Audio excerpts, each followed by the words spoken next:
Well, Moses joining the desk. Now we're going to be taking a look at a unique sport in rodeo. You know, it originally started as one of those things that ranchers can do to kind of bring down some of those big animals. Now you fast forward a couple years, couple decades, it's turned into one of the biggest sports, and that is, of course, team roping. And this is probably one of the biggest ones because it involves a lot of skill and accuracy. It's a sport like no other. It involves 1 part steer, 2 parts horse and rider. And you've got team roping.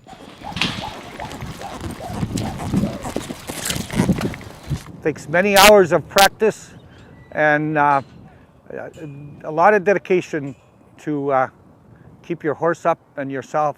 2 horses, 2 guys, and a cow and 2 ropes, so there's a lot can go wrong. When it's done right, there's a lot of horsemanship to it, a lot of stockmanship, so being able to read that cow and what it's handing you, you can only be as good as the cow you draw. Over 40 teams travel to Vermilion for the first team roping event of the year, each team consisting of a header and heeler.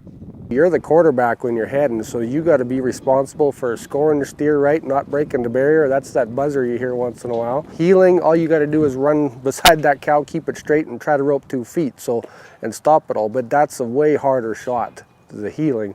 I've always headed more than I heeled, but the last few years I've been trying to heel a little bit more. The money's on the heels. Roping a calf might look like fun and games, but there's a hidden danger if you're not careful. Somebody will get a finger caught and these ropes will cut him off just like.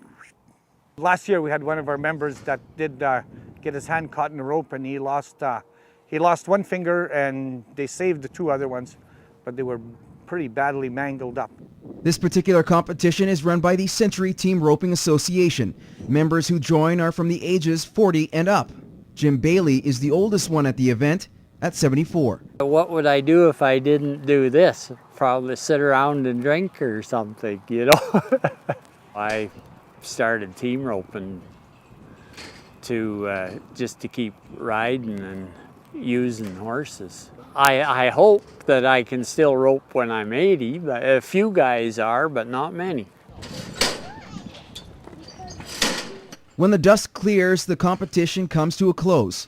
One thing remains. It's all worthwhile when you come and you see your friends and you have a very good day, and you go home and you got to treasure all these moments. If you're only doing it for the money, you might as well quit, because you're never going to get rich doing it. So it's got to be the competition of it and try to get better, and just to come hang out with your buddies a little bit. All right, it was a nail-biter last night for Canadians fans as they watched their team's hopes for a Stanley Cup snuffed out by the New York Rangers. But in Biche, the hometown of Habs forward Rene Bourque, his family and community came out in full support. Frazer Snowdon was there and has more. There were a lot of close calls for the Canadians in their last chance for a spot in the finals against the Rangers, and that kept Rene Bourque's parents at the edge of their seats. It's exciting. It's stressful though.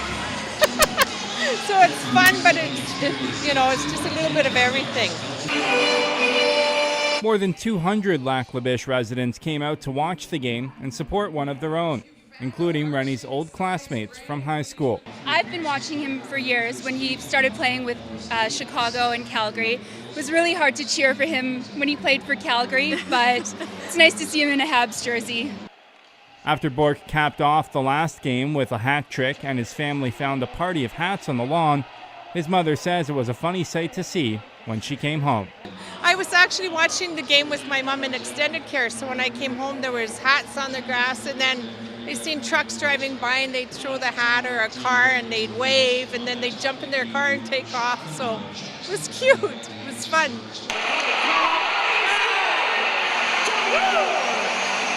Regardless of the loss for the Montreal Canadiens, the community showed the Bourque family exactly how proud they are of their hometown hero. This is Oiler country, but being the only team left in the semifinals, the support is tremendous from this community, so we're pretty proud to see it, and I know Rene's pretty proud to see the kind of support he's got here. In Biche, Frazer Snowdon, Newcap Sports.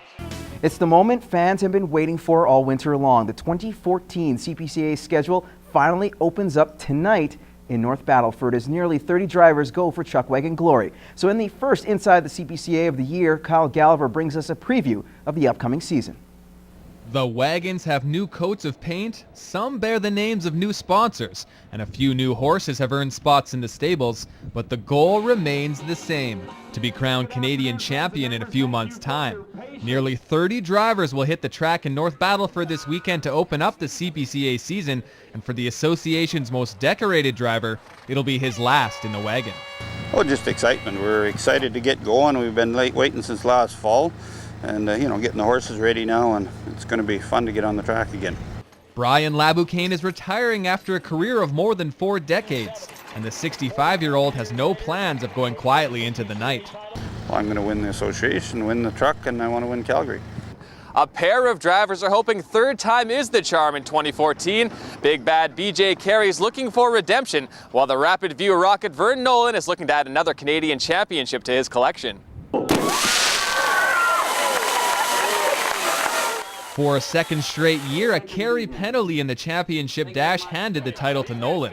Another in 2014 would complete the Chuck Wagon version of a natural hat trick. It'd be great. I don't know if it's ever been done in the Canadian. I'm not sure. I haven't checked that. But yeah, it's our goal every year. We come here and you're here to win, and 3 would be nice.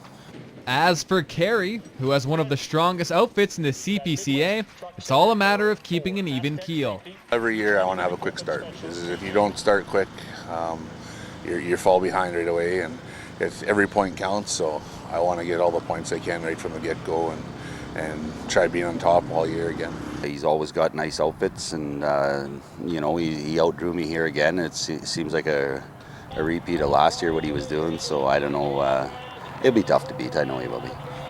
Kyle Gallagher, Newcap Sports.